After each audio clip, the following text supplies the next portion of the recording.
श्री कृष्ण गोविंद हरे मुरारी, हे नाथ नारायण वासुदेव। देवों के देव महादेव समस्त भारत में पूजनीय है। भगवान शिव की आराधना कई रूपों में की जाती है। भगवान शिव का शिवलिंग स्वरूप सबसे अधिक पूजा जाता है। अर्धनारीश्वर भी भगवान शिव का ही स्वरूप है। लेकिन भारत में एक ऐसा मंदिर भी है जहां भगवान शिव का स्त्री रूप पूजनीय है।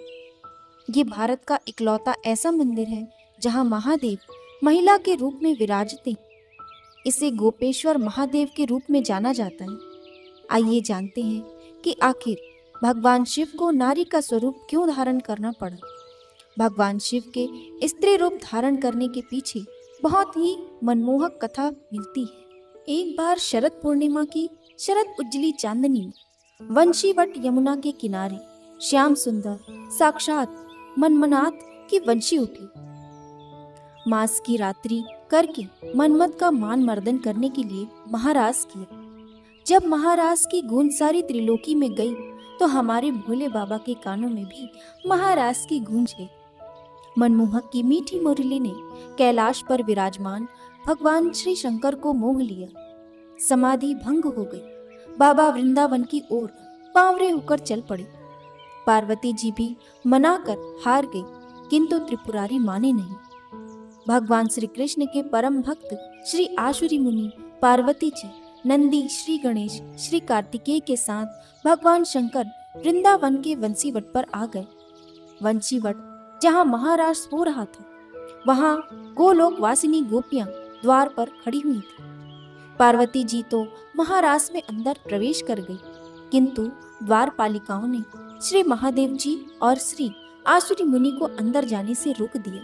बोली, श्रेष्ठ जनों, श्री कृष्ण के अतिरिक्त अन्य कोई पुरुष इस एकांत महारास में प्रवेश नहीं कर सकता। श्री शिव जी बोले, देवियों, हमें भी श्री राधा कृष्ण के दर्शनों की लालसा है, अतः आप भी कोई उपाय बताइए जिससे कि हम महाराज के दर्शन पा सकें। ललिता नाम की सखी बोली, यदि आप महाराज देखना चाहते हो तो गोपी बन जाइए। मानसरोवर में स्नान कर गोपी का रूप धारण करके महारास में प्रवेश हुआ जा सकता है। फिर क्या था, भगवान शिव अर्धनारीश्वर से पूरे नारी रूप बन गए। श्री यमुना जी ने 16 श्रृंगार कर दिया तो सुंदर बिंदी, चूड़ी, नुपुर, ओढ़नी और ऊपर से एक हाथ का घूंघट भी भगवान शिव का कर दिया।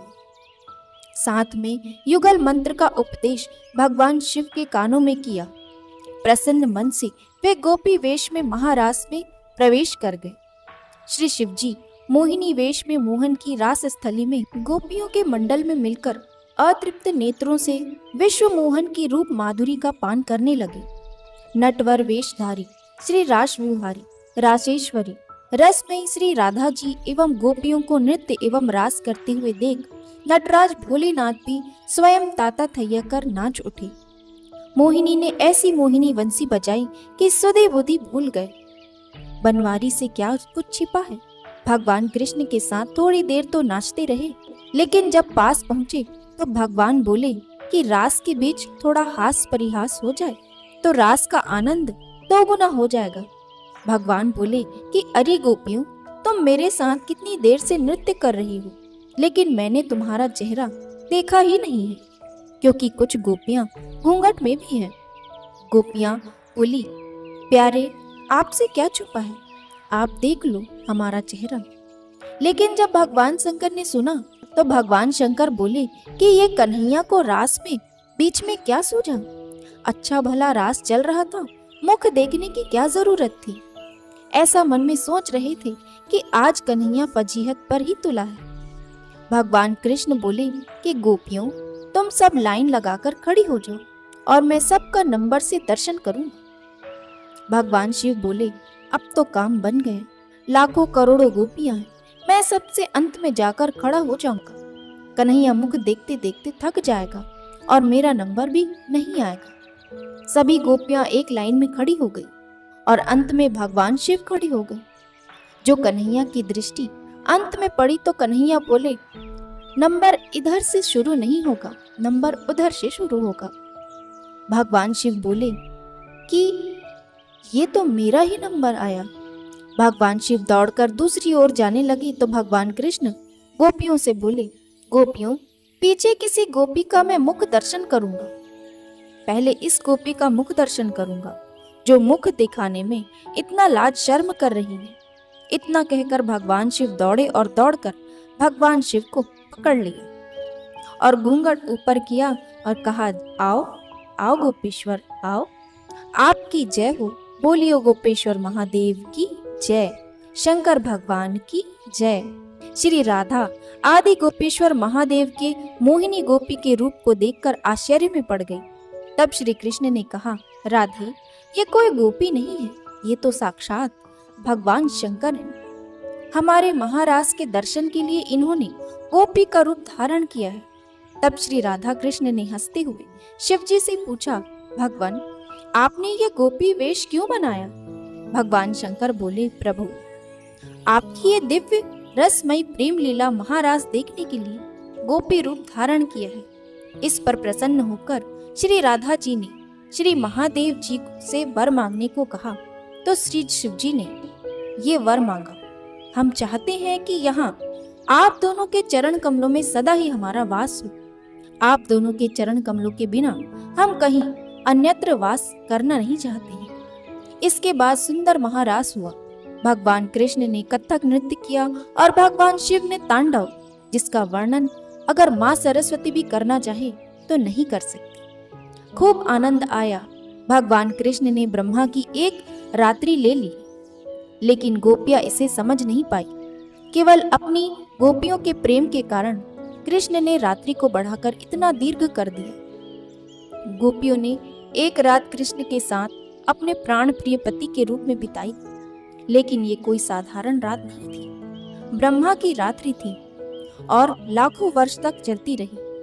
आज भी वृंदावन में निधिवन में प्रतिदिन भगवान कृष्ण रास करते हैं। कृष्ण के लिए सब कुछ करना संभव है क्योंकि वो भगवान है। इस प्रकार भगवान ने महारास लीला को किया है। सुखदेव जी महाराज परीक्षित से कहते हैं, राजन, जो इस कथा को सुनता है उसे भगवान के रसमय स्वरूप का दर्शन होता है। उसके अंदर से काम हटकर श्याम के प्रति प्रेम जागृत होता है और उसका हृदय रोग भी ठीक होता है। रास पंचाध्यायी का आखिरी श्लोक इस बात की पुष्टि भी करता है। भगवान श्री कृष्ण ने तथास्तु कहकर कालिंदी के निकट निकुंज के पास वंशी वट के सम्मुख भगवान महादेव जी को श्री गोपेश्वर महादेव के नाम से स्थापित कर विराजमान कर दिया। श्री राधा कृष्ण और गोपी गोपियों ने उनकी पूजा भी की और कहा कि ब्रज वृंदावन की यात्रा तभी पूर्ण होगी जब व्यक्ति आपके दर्शन कर लेगा। आपके दर्शन किए बिना यात्रा अधूरी रहेगी। भगवान शंकर वृंदावन में आज भी गोपेश्वर महादेव के रूप में विराजमान है और भक्तों को अपने दिव्य गोपी वेश में दर्शन दे रहे हैं। गर्भगृह के बाहर पार्वती जी, श्री गणेश, श्री नंदी विराजमान है। आज भी संध्या के समय भगवान गोपी वेश में दिव्य श्रृंगार होता है। बोलो गोपेश्वर महादेव की जय।